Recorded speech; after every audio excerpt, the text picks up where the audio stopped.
Today's conversation is sponsored by First Generation Capital Partners. I don't need to be overcomplicating things. Keep it simple. That's what works for me. I mean, some people just like to take the difficult path, it seems like. And, why do that? You're listening to the Going Long podcast with Billy Keels, the #1 podcast for long-distance real asset investing. Welcome to the Going Long podcast. We're back once again to continue to help to educate you so you feel much more comfortable as well as confident investing beyond your backyard. I'm your host, Billy Keels, and I am really ready for you to hear today's conversation because you know what? Well, every single conversation is different, but this one you're really, really going to enjoy. Like the style, laid back and full of information. So really quickly, those of you who continue to listen, continue to share the episodes, tagging us on LinkedIn, on Instagram, really, really appreciate you. The podcast continues to be in the top 1.5% of podcasts globally. And just want to say thank you very much for your continued support. Would also say if you haven't written that honest written review and you want to do that, we make it really, really easy for you. You can do that on the Apple Podcast platform, on the Spotify platform. There's a nice little video here. It's super simple. And if you want to listen to any of the 300 plus episodes, just go to firstgencp.com/podcasts. And you can check out every single episode there, firstgencp.com/podcasts. So today we're going to talk about a subject, which is kind of the existence of the earth, literally the earth.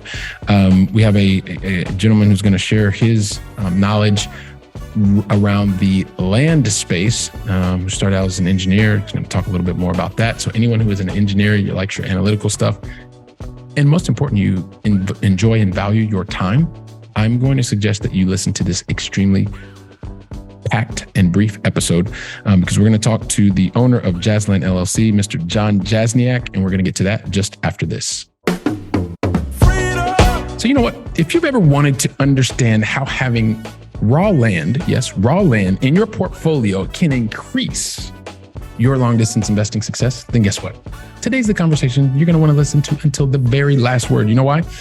Because today's guest not only started out his formal educational journey as a petroleum engineer. That sounds really, really interesting. I want to find out more about that. He was also very fortunate to find a role after his studies that actually allowed him to use what he was learning. Definitely want to hear about that because that makes him in a rare breed. He also founded his own company in 2017, which I'm sure he's going to talk to us a lot more about because he's done over 700 different transactions in the land space. And he is the owner of Jazzland LLC. It gives me great pleasure to welcome to today's conversation, Mr. Jon Jasniak. Jon, welcome to the show, man. Thanks so much for having me, man. Excited to chat about land. I love it, like you said, and yeah, looking forward to it. You know what? I guess we're going to probably talk about more than land, but yes, I'm definitely sure with you here, we're going to talk about land and all that kind of cool stuff. I'm not going to tell too much about some of the dynamics that we were talking about before because I want everybody to get to know you as quickly as possible. So, I'm going to ask you 5 questions, 2 in the beginning, 3 in the end. So let's jump into question number 1. Jon, help us understand, where is it that you call home today?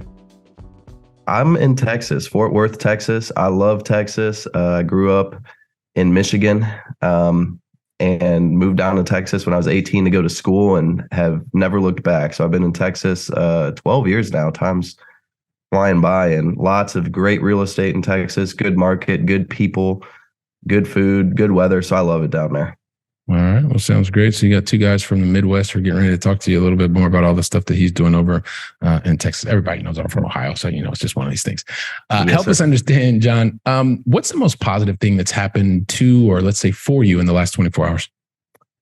Well, I had a pretty solid business win here in the last 24 hours. I got a couple of land notes that I've been holding on to that I'm selling to a note buyer of mine for. He quoted me out for $140,000, just 2 10-acre lots down in Texas. And so I'm excited to raise a little bit of capital by selling those and go do some more deals. It's, it's great to have investors and a network like that can help you raise capital and do what you need to do. Well, it's fantastic. You got a nice little business win that you can talk to us about and share and share that positivity. So that's what this whole thing is about. Let me tell you, actually, I didn't share this with you in the beginning, but everybody in the Going Long family knows I'm a recovering perfectionist, which means I try to do things sometimes that make, try to tell your entire backstory. I try to do that in a second and a half. Never was going to happen that way. So Jon, I'm going to say from a fellow Midwesterner to the other, if you could do me and the Going Long family a favor, and really, if you could share your backstory, really in your own words, the one thing I am going to ask you, aside from sharing your story, is if you could also talk about some of the major decisions that you've made. I know you've talked to us about some things already, but if you could share those major decisions, and then we'll see where you and I take the conversation from there. Does that work for you? Yeah, man. Over to you. I guess we'll start with probably going off to school. I mean, left Michigan at 18. That was probably the first major decision, right? It was kind of weird because I felt like I really knew what I wanted to do, which was engineering. Which was, I don't know, I think it was just the potential for the amount of money to be made. Plus, with petroleum engineering, you can work international, offshores.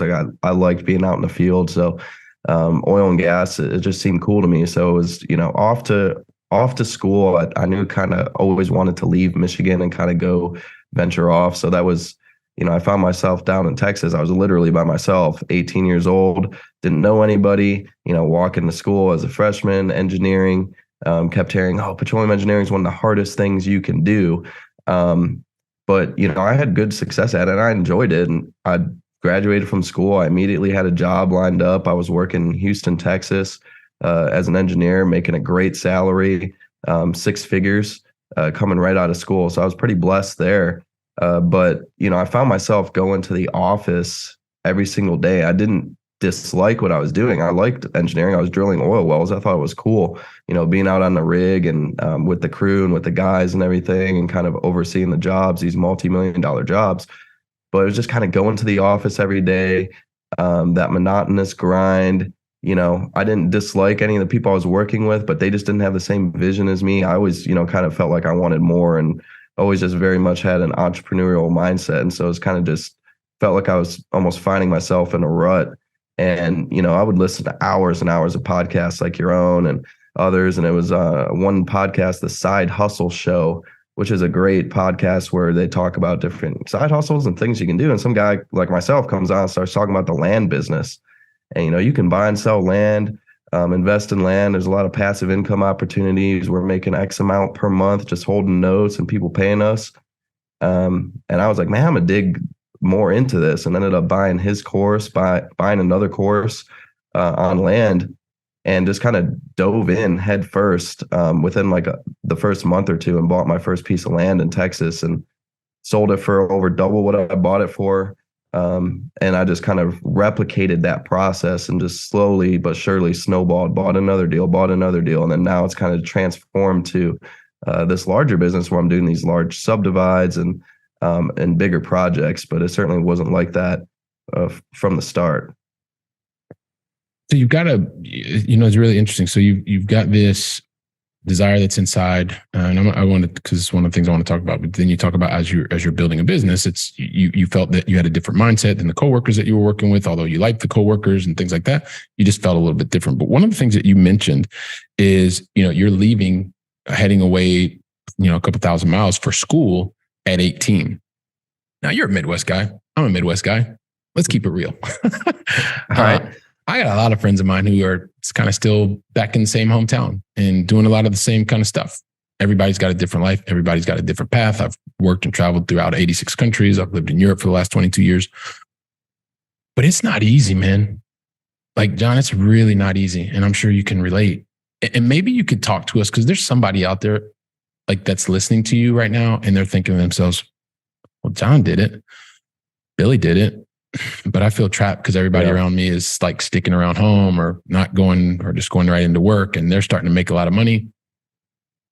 Yeah. What do you think it was for you, man, that you were like, man, because you said you wanted to venture off, you wanted to go against the grain of what everybody else was doing to go out and make 6 figures. Talk to us a little bit about what that was like for you and being able to find the fortitude to actually do it. Man, well, it's a great question, and I feel like sometimes it's almost hard to explain. But I think at the end of the day, when it comes down to it, if you want something different, you need to do something different. And if you're not going to put yourself in uncomfortable situations, you're probably not going to grow. Or you're not going to grow as much as you hope or as you'd like. And you're exactly right. I mean, I still. I know plenty of folks, they're not bad people. They're pretty successful at what they do, but they're still doing the same thing. They're still kind of living in the same place. And, maybe everyone's different. Maybe that's for them. But that doesn't mean that they can't. And I always tell people, my thing is like, start small and just try something small. And you're not going to know what you're going to want to do right away.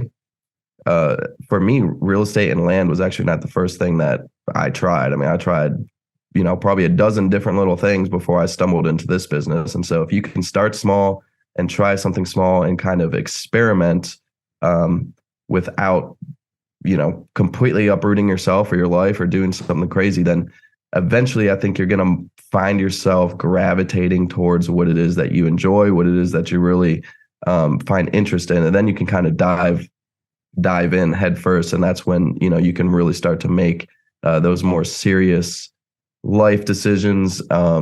Once you have that kind of comfort and kind of move past like, okay, am I really going to do this? And the only way to do that is by trying and just start small. Okay. Well, starting small and taking steps forward. I do want to go backwards, man, because this is something that a lot of people I don't think talk about. Right. You said real estate, land, that wasn't your first kind of rodeo. It was, you kind of stumbled into it, I think is what you just said. So talk to us about some of the things that didn't work, like where you were stumbling that got you to finally where you are today, where you're finding yourself in your groove. Yeah, I was super into stock trading. Like I thought I was going to be a day trader. I had the dual monitor set up, the whole 9 yards. And, I studied it like day and night. And I still love stocks, but it was something where it was just with real estate, you can really find yourself with the more effort, the more energy you put in, the more you're growing your business, you're going to see a direct linear growth. Whereas when you're trading stocks, not so much the case. You're going to have days where you're putting in 100% effort, you're studying, but you're not going to make money. So there was that. I tried blogging. I tried creating some products. Like I had really cool niche oil field related, like coffee mugs, pens, like these different products. And there's a scam out there called World Patent Marketing where I actually got scammed a little bit by them because they were like, oh, give us 5,000-10,000. We'll go create PRs for you and push your products and everything. And I kind of got sucked into that. So that was interesting. But there was, like I said, probably 10, 12 different things like that. And the only reason why I found land and kind of real estate and stumbled into this is because I was trying all those things and listening to all the different podcasts and reading books and just kind of self-educating myself. I mean, there's no way I could have expected to have found this business and what I'm doing now if I didn't go through all that stuff I went through. I mean, I look back on it, I was like, man, some of that stuff was stupid. Why did I spend all that time and energy doing this or that? It's like, but unless I did that, I don't think I would have been where I am right now. So the fact that you are where you are and you recognize that you didn't just, because a lot of times we'll talk about, yeah, this was successful and it worked right the first time and I started small, grew big, but there's, you're very transparent in saying, hey, look, there was some stuff that I tried that I didn't like, I didn't do well, it didn't work out. And so I guess one of the things that comes to mind for me right now is to say, okay, well, while you were trying all this stuff, because I come from a software sales world where like you make a lot of money as well. And when I was in corporate, and so there was expectation that because you were receiving really big checks and even bigger bonus checks, sometimes that's the only thing that you could do. Like you weren't allowed to do anything outside of that profession. Now, when you were out on the rigs, there's probably a very similar kind of, you're right out of college, you're making 6-figure salary.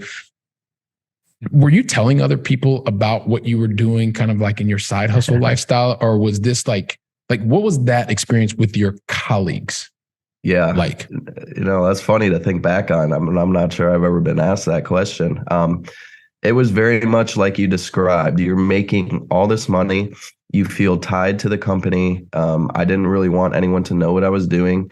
And it was very much, I'm sure like most other jobs, even after the job, people would want to talk oil field. They would want to talk about the rig site. They want to talk about, we hit this formation or we drilled through this or this happened. It's like, man, at the very least, I didn't even want to talk about that. Like I want to talk about sports or like something crazy going on in the world, but these guys just want to talk about work. I'm like, man, and I did feel that nervousness of like, okay, I'm trying different things. I'm kind of really getting serious about this side hustle. It was getting to the point where the money was growing to the point where I didn't really need my engineering money anymore, but I still felt nervous where it's like, man, they're paying me a lot of money. I feel obligated to the company. I think that's natural. I mean, someone's paying you a lot of money, they expect value out of you. And if you're a decent person, you want to give them value.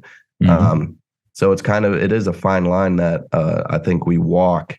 But as human beings, we want to be the best we can be, and we want to strive to be more. And so I certainly wasn't going to let someone hold me down in that respect. Yeah, there's definitely not being held down, but there's also this, giving value versus giving your life, right? And there's sometimes many times there's a very fine line between the two, and it's not that you're giving your life to a company because you have to, but when you have certain values, you feel like, hey, look, I want to give the maximum amount I can, and you start to realize that even if you're giving 80%. Or 60%, that's probably more than a lot of the colleagues that you were looking around doing 100%. Nothing against anybody else, but when you're a high achiever, you have extra capacity to do other things. And sometimes we forget that it's okay to achieve or overachieve in the role that you're expected to produce in your corporate role. And so when you're producing on a consistently high level and you still have extra capacity, it's okay to be able to build your life on the side, rather than just talking about the same stuff over and over and over again. I feel like you want to say something else. Go ahead. Yeah. And I feel like I would completely agree with that. But I would say also you got to be careful, because a lot of times, obviously we're delivering value for someone else, and a lot of us are overachievers, and then they want more, obviously, right? You overachieve, now they want more. And I'll never forget, it was my first 6 months out of school, and it was my performance review. And this is kind of what really set me off, is like, I completely was like, man, I'm going to, it's my first 6 months. I'm going to be a stud. I'm going to do all this stuff. And I did that. And I go to my performance review, and they're like, we've never seen someone perform this well their first 6 months out of school. Like, you're a stud. And I'm like, okay, yeah, I'm going to get all this bonus. And they're like, you're getting a 4 out of 5 on your review. And I was like, okay. And in the back of my mind, I was like, man, I thought I deserved a 5 out of 5. Like, why am I not getting a 5 out of 5? And the reasoning simply was like, we just don't give anyone 5 out of 5. Like, it just doesn't happen. Right. You met expectations, that's a 4 out of 5. You achieved expectations, that's still a 4 out of 5. Like 5 out of 5, it just doesn't. I'm like, man, so I worked all this extra time and effort for what was probably an extra couple grand on my performance review, and I could have spent a lot more time and energy maybe learning and applying myself elsewhere and personally improving myself instead of delivering 100% value for someone else. So it was like, yeah, it's just one of those things, man. It's tough. Yeah, everybody finds their path, and you find your timeline and stuff like that. Sometimes it takes, some people do it in 6 years. Sometimes it takes people 26 years. So I was in the corporate life for quite a long time. So let's pivot a little bit, man. So let's talk about, so you stumble along the way. You finally end up in this real estate / land stuff. It sounds like you've had a really positive experience, but just talk to us a little bit about like what has finding your niche in the land space really meant. And what is it that you're doing to really build out that expertise in that area? Well, I think for me, the main thing is just the freedom of time, freedom financially. And so that's really what it has afforded me and given to me. And just, the mindset, not being stressed about, what I need to do at work the next day, or, if I'm finding my path or whatever. It's just the freedom of both mind, financially, and time. And to build this has not been an overnight success. It's been 6-7 years now, and I'm still learning in real estate every single day. I think it's super important to be continually learning. I mean, I'm still working on creative projects that's new to me every time. And so I've enjoyed it. It's got a lot of opportunity. All real estate, I think if you're making a lot of money in a W-2 or corporate job, you need to be investing that money wisely. And real estate's a great avenue for that. That's one of the reasons why I love it is, it has tax advantages, it has passive income, returns a lot higher than the bank stock market. You actually can value and see your money and see your growth. So all those different things. Yeah. And so you come back to that thing. So I am going to maybe ask you to dial in a little bit more, because sometimes and I'm thinking about the person who's watching, listening, right? That is in their corporate job. They enjoy it. They like it. They were like me and you, right? And each one of us had our own time period, was like, hey, look, I need to do something else. But the person really likes their job. They're going to stay in their job. They just also know that they want to have some other different paths. And you talked about time freedom. And I know we hear time freedom a lot, but can you maybe give us an example of like how you actually experience time freedom, just so that people can understand, like maybe something that you were doing when you were full on in your corporate versus like now what you're doing. Because, and maybe depending on what example you give, I will add another one. But I think sometimes when we hear time freedom, it can be such a large concept that it's hard for us just to give like, oh, okay, that's what Jon means. Yeah. So when you're in a job, at least when you're going to the office, like I was, you're expected to be at the office at 8 a.m. You probably have an hour lunch break. Then for me, I left at about 5, and I felt guilty leaving a half an hour or even early because they're paying me. Nowadays, I run my own show. Today, I'll probably get off this podcast. I'll do a little bit of work. Then I'm probably off to the gym at 11 o'clock, maybe noon. I'll get back. I'll probably wrap up a little bit more work. And I'm having dinner with my mom, probably an early dinner. And so I don't have to worry about being in the office. I don't have to worry about anyone telling me what to do. I can get stuff done when it needs to get done. And I don't have a set routine or schedule. And that's actually one thing that I think I miss about the corporate world is like, okay, that set routine and schedule. I know when I'm waking up. I know what I'm doing. That was probably my biggest struggle when I started my own thing. Is like, okay, how am I going to structure my time as a business owner? And, that's something I probably still struggle with because maybe I have too much time, too much freedom. Yeah, no, it's the struggle is real. So that's one of those things where when you have all this additional time, quote unquote, it's how do you allocate that time? I appreciate the example that you gave because you don't have to be in a specific place at a specific time. You're even traveling. You're able to have, in your midweek and you're having dinner with family, and then, you'll go where you want to go. One of the things, and very similar, is that, sometimes rather than going to the gym at 11, maybe it's time to just leave my office and walk down and literally have a cup of coffee, sit, watch everybody else that's walking by, stressed out on the phone, all this other kind of different stuff, and recognize, wow, you know what? I know when I go back to the office, I'm going to be full on focused, but right now is when I need and want to have 15 minutes just for a cup of coffee and go back up and don't have to worry about, what's going on. So I think usually those kinds of examples help everyone to understand, okay, this is what time freedom means for Jon. This is what it means for Billy. And while you're listening or watching or thinking about it, maybe it's something different for you. And that's just one of the things that's great. Hey, listen, Jon, I really want you to kind of chat with us a little bit more before we get into the Going Long Final 3. I ask about kind of real estate and land, but then I really want to be specific, like land, because a lot of people will be like, well, yeah, land in my portfolio. I never really thought about it. And, I know a little bit about it. And I know Jon's done, lots and lots of transactions on it. And what is it about land that you specifically are like, I enjoy this. I want to keep getting up every day and doing more and more of this as part of your overall business?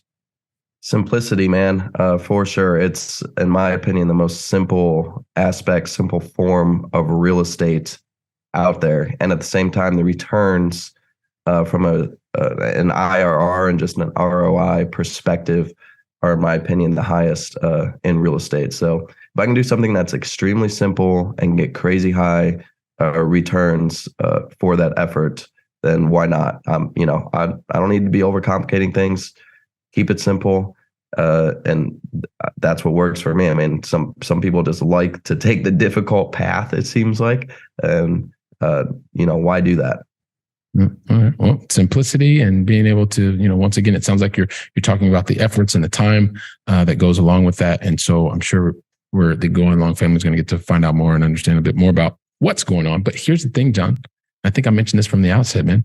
We kind of have to get to the Going Long Final 3. And because you are a special guest today, well, I never do the Going Long Final 3 unless you tell me that you're ready. So my question for you is, are you ready?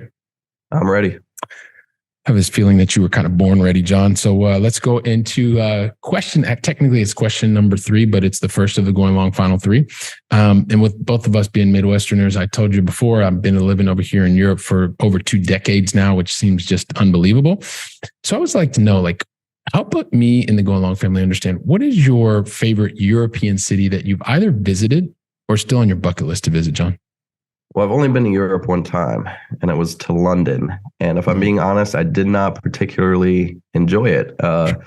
It was gray. It was rainy. I'm not a big architecture, city life type of guy. So I would like to maybe try somewhere in Italy, like the Amalfi Coast, like Positano, somewhere like that. Beautiful water and cliff sides. That's kind of what I envision. Okay. All right. Positano, that's a nice place. And yes, you're going to typically get great weather. It could even be on the really, really hot side of things. So, and by the way, you've already been to Europe. So it's not that you've only been once, you've already been to Europe. So now you're picking a new place. So, all right, cool. So I appreciate you sharing that. And then John, question number 2 really just has to, I mean, you've sort of given us some insight. And I used to make this really long drawn out question, but I'm just going to kind of ask you, like, as you're trying new things, there are times where it doesn't work out exactly as you planned. So, you know, either you call it, you made a mistake, or you had a learning opportunity, or whatever the case may be.